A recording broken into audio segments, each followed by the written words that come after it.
बिस्मिल्लाहिर्रहमानिर्रहीम। अस्सलाम वालेकुम। मैं हूँ होम्योपैथ डॉक्टर ज़ियाउल्लाह खान गाजी। आज हम बात करेंगे होम्योपैथिक की एक दवा लेग कैनानम के बारे में।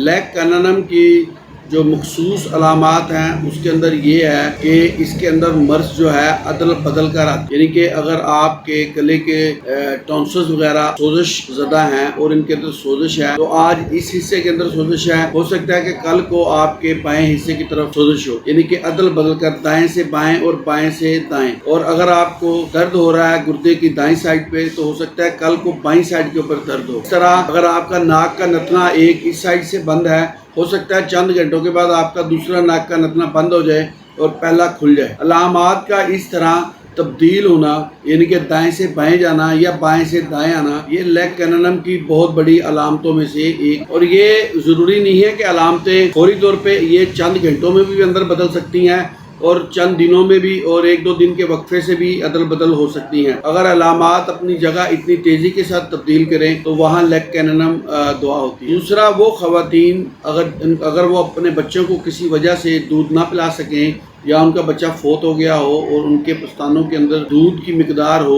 की वजह से उनको तकलीफ होती है, दर्द होता है, और तो वहाँ पर आप लेग कैनानम को बड़ी ताकतों के अंदर इस्तेमाल करें। अगर कुछ दिन मतवातर आप बड़ी ताकतों के अंदर इस्तेमाल करते हैं तो ये ख़वातीन के दूध को कर देती हैं और उनको उस तकलीफ से निजात मिल जाती है। अब ख़ास तौर पर जिन ख़वातीन के बच्चे छोटे जिनकी वजह से वो दूध नहीं पिला सकती, उनको गले में तकलीफ होती है या उनको माहवारी वगैरह मेंसेस वगैरह के अंदर को तकलीफ होती है, वहाँ पे लेग कैनानम बड़ा अच्छा काम करती है। और ख़वातीन को पस्तानों के अंदर एक झटका सा महसूस होता है, दर्द महसूस होता है और ख़ास तौर पे सीढ़ियाँ चढ़ते वक्त वहाँ पे बहुत ज़्यादा दर्द होती है। अब ये ऐसी तकलीफात हैं, बाज़ ख़वातीन बता भी नहीं सकती कि उनको मसला क्या है, लेकिन ये दर्द अपनी जगह पे मौजूद रहता है। उस दूध को खुश्क करने के लिए ये बेहद मुफीद दुआ है। होम्योपैथिक की इस दुआ को आप इस तरीके से अपने जहन के अंदर महफूज कर सकते हैं कि अगर अलामात तब्दील हो रही हों, बीमारी की यानी कंडीशंस जो तब्दील हो रही हों, दाएं से बाएं या बाएं से दाएं जा रही हों, तो वहाँ पर ये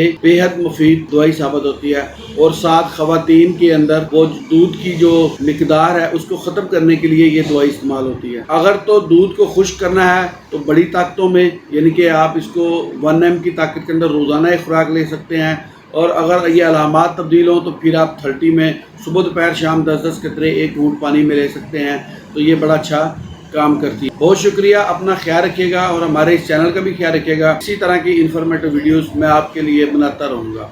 अल्लाह हाफिज़।